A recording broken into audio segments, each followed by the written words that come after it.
โอเค สวัสดีเพื่อนๆนะครับ วันนี้มาสอนวิธีการตั้งค่า EP 2นะครับEP แรกเนี่ยเราพูดเรื่องตัวนี่ไปกันแล้วเนาะพวกหลอดไฟอะไรเงี้ยนะครับอ่าย้ำเตือนทุกคนนะครับว่าตัวนี้ก็สำคัญนะครับ Max Cap หลอดนะครับถ้าเพื่อนๆบอกว่าไม่อยากให้มันเกิน1หลอดเลยนะครับก็ใส่ไป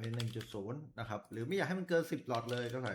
1.0เพราะถ้าไม่ตั้งนะครับเพื่อนๆอาจจะเห็นหลอด100เกิดขึ้นในพอร์ตของเพื่อนๆก็ได้นะครับ เพราะงั้นเนี่ยตัวเนี้ยสำคัญเหมือนกันนะครับพยายาม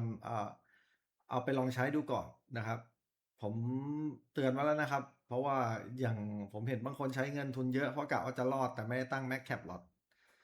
กลายเป็นว่าสาหัสครับเพราะว่า100หลอดโผล่ขึ้นมานะครับเพราะงั้นย้ำเตือนนะครับจาก EP ก่อนนะครับตรงนี้สำคัญนะครับโอเคต่อมานะครับตรงนี้นะครับขอนำเสนอจริงๆไม่มีอะไรเลย Markdown นะครับก็คือให้เพื่อนๆตั้งชื่อเซตไฟล์ไว้ได้เลยสมมุติว่าเพื่อนๆชื่ออะไรชื่อเป้นะครับก็พิมพ์ไปเลยครับเนี่ยเป็นของเป้สายซิ่งเนี่ยนะครับเป้เรสอะไรอย่างเงี้ยนะครับหรืออะไรก็ได้นะครับเวลาเอาไปแจกเนี่ยแล้วโหลดออกมาเนี่ยเพื่อนๆจะได้รู้เลยอ๋อของคุณเป้นะของคุณท็อปนะของคุณแอนนะอะไรเงี้ยนะครับตรงเนี้ยนะครับ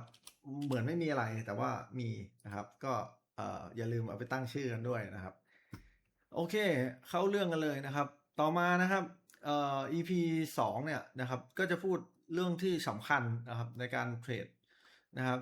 เวลาก็สำคัญนะครับเวลาในการเทรดนะครับเพื่อนๆหลายๆคนเนี่ยติดปัญหาตรงที่เวลาเนี่ยในการเริ่มต้นเนี่ยมันบอทไม่เทรดนะครับให้ดูเวลาตรงนี้นะครับที่ตั้งค่าว่ามันจะเริ่มต้นเทรดเมื่อไหร่นะครับเทียบกับตรงนี้นะครับถ้าตั้งไว้ตอนเนี้ยตีห้าใช่ไหมครับแต่เวลาเซิร์ฟเวอร์มันยังตีห้าอยู่ เวลาในประเทศไทยก็คือ9โมงแล้วนะครับเพราะงั้นเพื่อนๆอาจจะบอกว่าเฮ้ยทำไมมันเริ่มตีห้าไม่ใช่เหรอนี่9โมงแล้วไม่เห็นเทรดอ๋อมันเทียบกับเวลาเซิร์ฟเวอร์นะครับ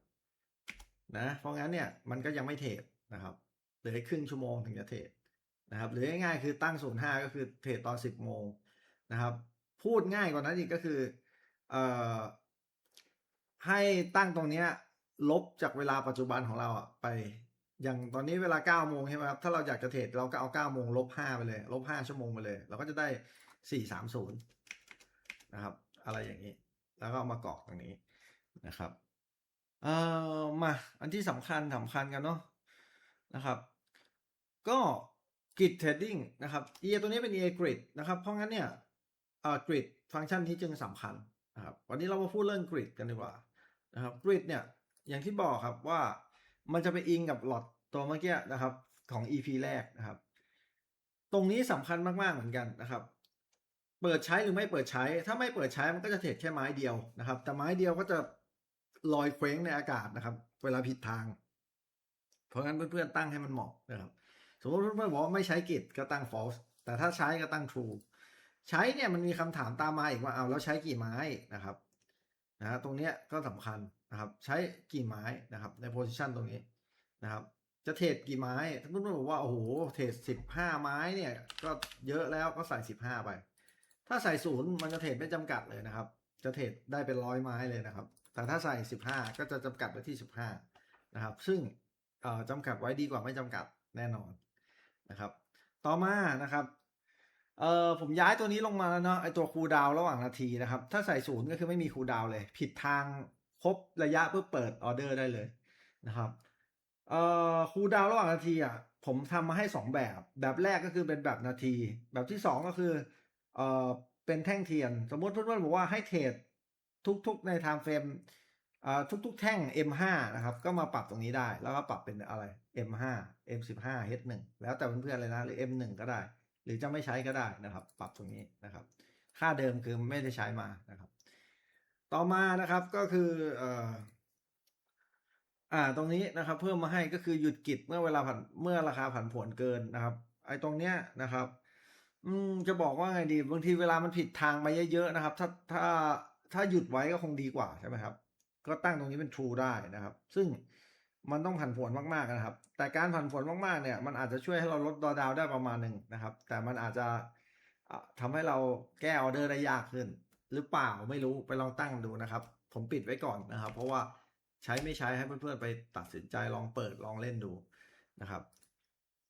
ตัวนี้นะครับก็คือระยะ pending นะครับ ระหว่างออเดอร์แรกนะครับ คือ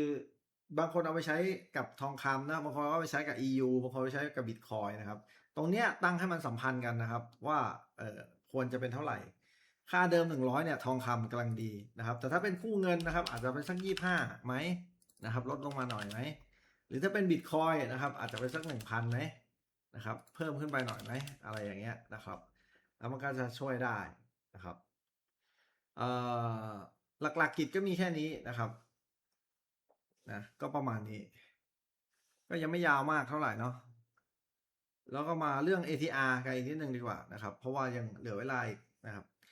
ATR ง่ายๆเลยคือระยะในการเทรดนะครับ คือถ้าเปิดไว้เนี่ยเดี๋ยวบอกว่าจะคำนวณอัตโนมัติให้ทุกสินค้านะครับ ผมย้ำว่าทุกสินค้าเลยนะ ทองคำบิตคอยหุ้นคู่เงินนะครับ ถ้าเปิดไว้นะครับ ฟังก์ชันนี้มันจะคำนวณให้อัตโนมัติทุกสินค้า แต่ถ้าเราปิดไว้นะครับ มันจะมายึดโยงค่านี้ทันที300นะครับ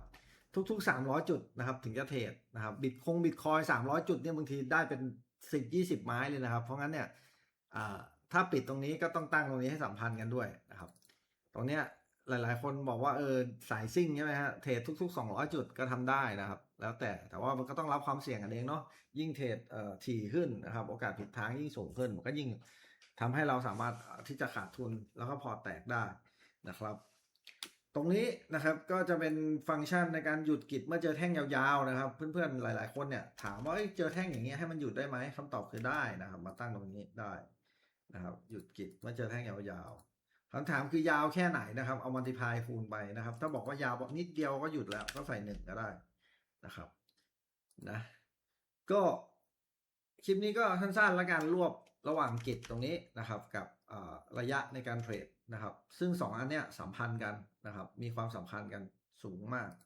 นะครับเพราะงั้นเนี่ยเพื่อนๆลองไปปรับใช้กันดูนะครับว่า